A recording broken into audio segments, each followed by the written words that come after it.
Okay, I'm talking about Beanie Babies. I was just gonna do like a little video on my personal experience with Beanie Baby, and I looked on the internet to get some pictures, and oh my gosh, I found out all this crazy stuff about Beanie Baby, so I'm doing another deep dive. I know I just did one yesterday, but yeah, I'm doing another one. So here's a quote.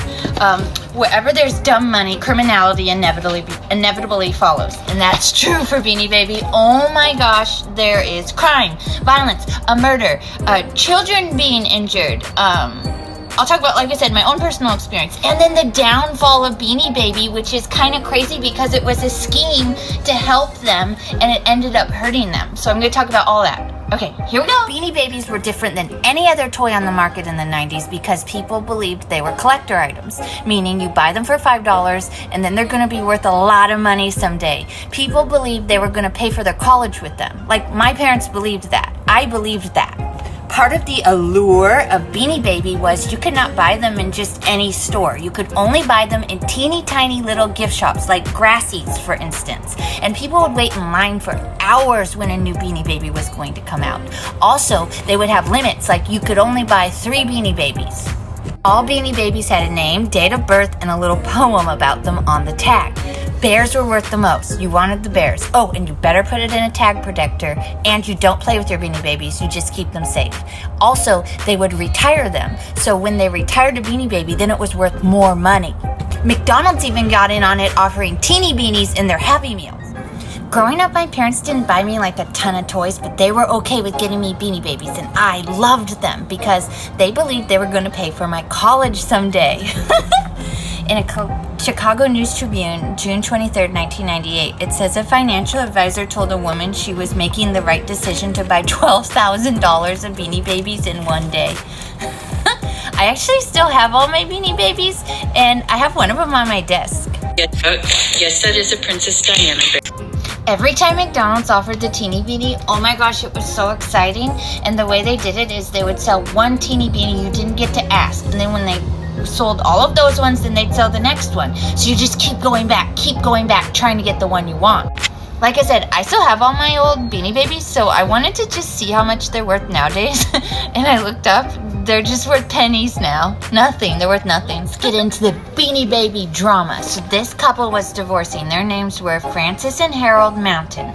They could not agree on how to split up their Beanie Baby collection. At the time, it was estimated to be worth $2,500 to $5,000. So the judge told them, you need to bring all your Beanie Babies to court and we're going to figure it out here. Also, I'm not happy they got divorced or anything. I'm just smiling because this is funny that they had to bring their beanies to court. Okay, Frances Mountain, the wife, said, I don't agree with the judge's decision to do this. It's ridiculous and embarrassing, she said right before she squatted on the courtroom floor next to her ex-husband. Okay, so the way that the judge told them is like, you pick one, and then you pick one. You pick one, then you pick one, until they're all passed out. Maple the bear was first pick. I told you, the bears, they're always worth more for some reason. They're more rare. Next, we're going to talk about Beanie Baby crime. So in Columbus, Ohio, they actually found this whole crime operation around Beanie Babies. They found $12,000 worth of Beanie Babies that they had stolen from a van at a Beanie Baby convention. Yes, there were whole conventions about Beanie Babies. They looked like this. In the town of Jacobs Beach, the Parks and Rec Department decided they're going to hold the first ever Beanie Baby swap and sale. This woman, Pam Ertelt, brings her 6-year-old daughter to this, and her daughter ends up getting trampled by moms who are so excited to get to the Beanie Baby tents. This is true. It really happened, and she injured her daughter's leg. It was bleeding and everything. In March of 1997, the New York Times reported about a woman's car who was broken into. They took the Beanie Baby off the dashboard. They did not take her radio. So in March of 1997, the Beanie Baby was worth more than the stereo. There was a lot of beanie crime in the 90s, and this is real. Jeffrey White murdered Harry Simmons over Beanie Babies. Harry Simmons was a security guard, so he was working at the Hallmark store. People would line up at 4 a.m. to go, when the store opened, to go get the new beanies, so they needed security. Well, Jeffrey knew this and came there and murdered him. He did this over a dispute over $150 and several hundred Beanie Babies. Disgusting. In 1999, there was a burglar dubbed the Beanie Baby Bandit, and he would steal Beanie Babies from the little shops and then sell them on eBay. Back in the day, the internet was new, eBay was new, so this was the wild, wild west. It was easier to commit crimes like this. counterfeit Beanie Babies were also sold on eBay, and people wouldn't be able to tell because the resolution would be so low on the pictures back in the day, and then they'd be horrified when they receive it in the mail that it wasn't a Beanie Baby at all, and they'd spent thousands of dollars. This is Ty Warner. See Ty on the tag? That's Ty. Well, he in 1999 was like, oh, the Beanie Baby bubble is about to burst. He could tell because of course it was going to burst. It's artificial. The company decided the value, not the market, so it can't last.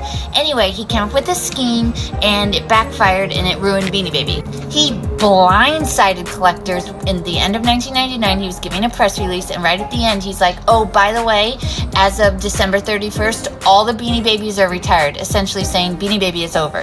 So at first, everybody flocked to go buy all the Beanie Babies they could because they're like, oh, it's going to be over, it's going to be over. But then that buying can't last forever. His big plan was to go, just kidding, I'm not retiring Beanie after all. We have a new Beanie now. Well, the public didn't like that. They didn't like being tricked, and Beanie never did the same after that. They're pretty much over. So that's what he gets for trying to trick the public. It's official. Shop owner Joe Diamond had to post the news. Beanie Babies are dead. It's over. December 31st. Millennium.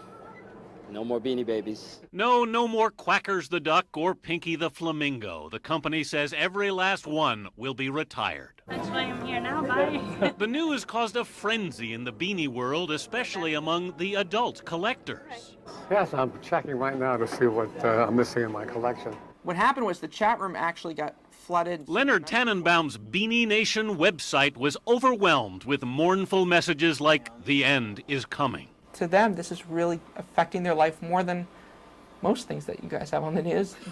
This, to them, is everything. They're the same avid collectors who've bid the price for Peanut the Elephant up to $5,000. But isn't that cute? What would you rather have, a new car or Peanut the Elephant?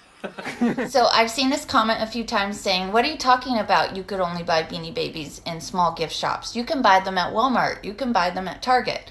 So in the 90s, you could not buy a Beanie Baby in any large store. So not Walmart, not Target, anywhere. Nowadays, yes, you can buy Ty products anywhere. And actually, they did sell Ty products in the 90s in big stores. Just not the Beanie Baby, not in the 90s. So you could only buy them at like hospital gift shops, lots of gift shops, Grassy's, the Hallmark store. And this was actually a marketing ploy by Ty to make this more of a novelty item. And so that it's not just coming from me, so that it's a second source, here's from Today I Found Out. So I'm reading from right up here. But none of them were available at large retail outlets. Ty instead chose to market his products solely at small gift shops and specialty stores.